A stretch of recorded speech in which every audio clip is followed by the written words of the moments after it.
Si j'ai mis du fond de teint ici, oui. Bonjour à tous et bienvenue sur le channel. J'ai l'impression que mon cadrage est impeccable aujourd'hui pour une fois. En fait, on m'a demandé dans les commentaires comment je pouvais agencer, quelles étaient mes idées pour agencer des fards à paupières dans une palette à chaque fois et que ça fasse des looks différents. Et je me suis dit que j'allais vous montrer un peu le processus de un look. Et si ça vous plaît, vous pouvez mettre un thumbs up pour qu'on en fasse d'autres avec d'autres palettes. Et si vous avez d'autres quêtes, des thèmes ou quoi que ce soit, n'hésitez pas à mettre ça en commentaire et moi ça va me faire plaisir de créer avec vous. Donc aujourd'hui j'ai pris la palette You Had Me at Hello de Colourpop. Je pense qu'on ne l'a jamais essayé ensemble. Il faut que je vous dise une confession intime. À chaque fois que je dois faire une vidéo où je vous explique quelque chose, je suis extrêmement nerveuse. Ça me met la pression. Alors je regarde toujours le nombre de mat que j'ai, les couleurs claires et les couleurs foncées, ainsi que les couleurs de highlight s'il y en a. J'essaye en fait de ne pas utiliser une palette secondaire quand j'ai une palette qui a des mats et des couleurs, non, des mats et des irisés dedans, histoire de travailler un petit peu ma créativité. Si vous ne me suivez pas sur Instagram, en fait il faut que vous sachiez que je fais des looks quotidiens et souvent pendant une semaine j'utilise exactement la même palette, sauf que parfois j'ai des fards à paupières accents que je mets avec unique pour les essayer, surtout quand je fais des haul updates. Et aujourd'hui en fait l'inspiration n'est pas un fard à paupières mais ce gloss-ci qui s'appelle Believe Me de Colourpop évidemment. Donc c'est un gloss prune, donc on va faire un look qui pourrait, des fois ça va avec, des fois ça va complètement pas avec du tout, mais on va faire un look qui pourrait matcher avec ceci. Eczéma, n'ayez pas peur. Pour ceux qui ne me connaissaient pas, vous avez dû avoir un choc en commençant cette vidéo puisque je ne suis pas maquillée. J'ai mis ma base de MAC Soft Ochre Paint Pot et j'ai mis un fard neutre dessus pour setter le tout, c'est toujours ça. Donc je prends cette palette-ci. Alors comme ça vite fait, je sais que j'ai déjà utilisé celle-ci dans un look précédent sur cette semaine, vous avez dû le voir avant-hier. J'avais envie d'utiliser cette couleur là comme couleur principale et celle-ci comme couleur de crease, ainsi que ces deux-ci. En fait on va faire un petit mélange. Je sais pas quelle est la différence entre ces deux-ci. Vraiment. Ah oui, une grosse différence. Je vais commencer par la plus claire,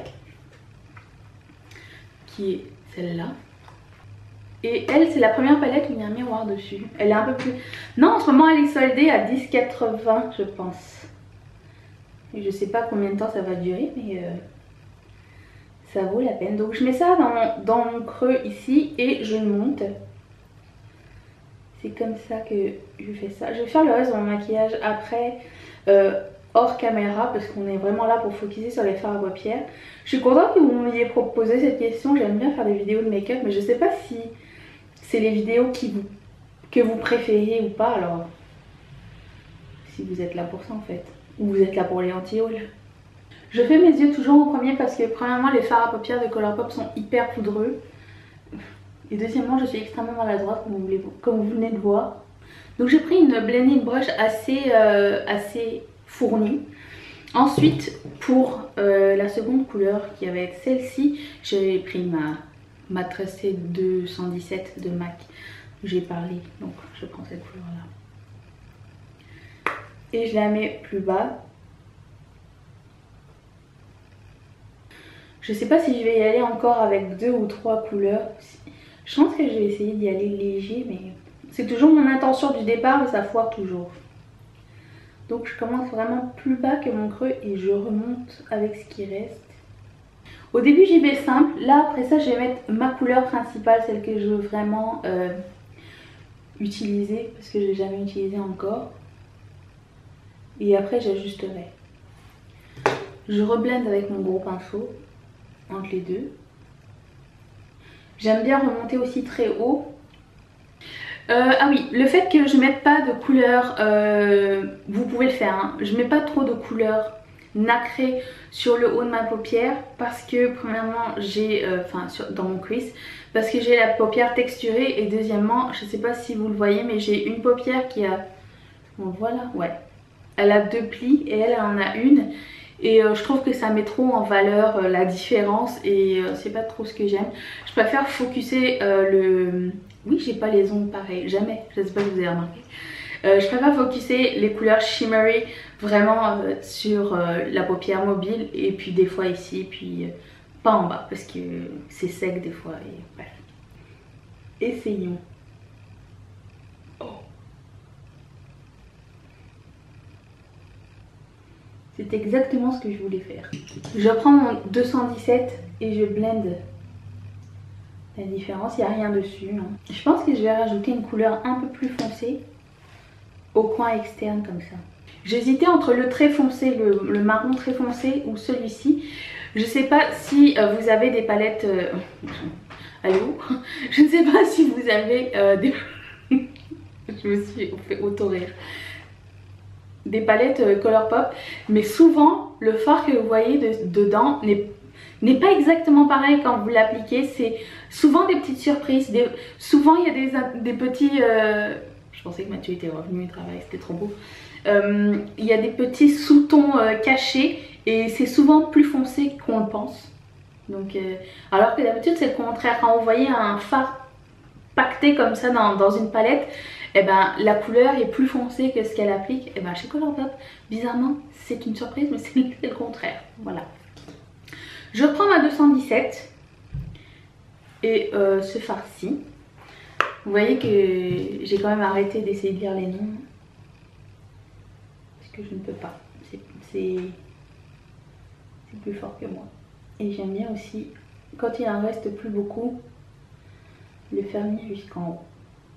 Et vous savez que j'aime bien étendre sur le côté. Alors, on m'a demandé ma technique. Je suis trop blanche. C'est que je fais comme ça et après je fais un V ici et après j'étends. Et après ça j'ajuste au moment de faire mon fond de teint. C'est aussi une autre façon, une autre raison pour laquelle je fais mon fond de teint après. Je reprends mon gros pinceau et je reprends la couleur la plus claire du début. Et je vais blender en haut. Ça va avoir du sens une fois que j'aurai fait mon teint, ne vous inquiétez pas. Pour les couleurs de highlight, en général on met des couleurs claires. Des fois ça m'est arrivé de mettre des couleurs foncées. J'ai ces deux-ci dans la palette. Alors j'ai le choix entre un beige champagne plus ou un or. Je trouve que le champagne va être plus contrastant que le or. J'ai reçu en cadeau de la part de Valérie une Artist Brush. J'en ai une pareille de la marque Royal and Nickel. Je vous montrerai dans les favoris, de toute façon c'est dans les favoris. Génial pour faire le highlight. En fait normalement c'est pour faire le concealer, je m'en sers pour les deux. Mais pour le inner corner, super bien. Donc je prends cette couleur-ci.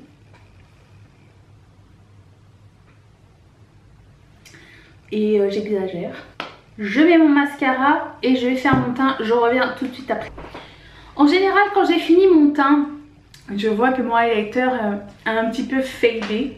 Et j'en ai pas mis ici. C'est là que je fais en fait les petites retouches. Si j'ai mis du fond de teint ici, oui. Je vois que je veux remettre un peu de highlighter ici. Un peu de highlighter ici. Si je vois que j'ai mis trop de highlighter, je reprends... mon pinceau ici et je reblende dedans. J'adore faire ça parce que ça fait un fondu en fait. Voilà. Je reprends ma 217 et je reconnecte en fait en bas parce qu'avec le fond de teint c'est un petit peu, ça s'est un peu estompé. Et je finis avec la touche finale, c'est-à-dire c'est là qu'on voit si tout fit ensemble ou pas. Ça va être la surprise. C'est un gloss assez pigmenté, ça a taché la main. Et pourtant je ne l'ai pas laissé longtemps. Certes la façon la plus simple de jouer avec les fards à paupières c'est de finir avec un gloss nude. Mais moi j'aime bien m'amuser. Mais si vous êtes nouveau, pas un gloss, un rouge à lèvres, peu importe. Une finition plus nue. Donc si vous voulez explorer un petit peu les couleurs avec le fard à paupières, vous pouvez prendre quelque chose un peu moins challenging qu'un rouge. Le look est terminé, j'espère que ça vous a plu et que vous avez appris quelque chose d'intéressant. N'hésitez pas à poser vos questions en commentaire et proposer des vidéos, ça me fait toujours plaisir. J'en ai reçu quelques-unes par les réseaux sociaux et c'est clair qu'on a du temps pour les faire ce mois-ci, car on publie une vidéo chaque jour jusqu'à la fin du mois. Alors si vous n'êtes pas abonné, vous pouvez le faire en cliquant ici sur mon visage. Vous pouvez aller voir la vidéo d'hier au sujet de ces ongles-ci, juste ici. Vous pouvez devenir marraine de cette chaîne, pas Rihanna, hein, mais les vraies marraines, les filles qui me supportent. Je vous remercie, je suis reconnaissante et ça ne sera jamais oublié. Toutes les informations sont dans la barre d'infos, vous pouvez aller voir ça, il y a même une vidéo qui explique comment faire. Je vous fais d'énormes bisous et je vous dis à demain.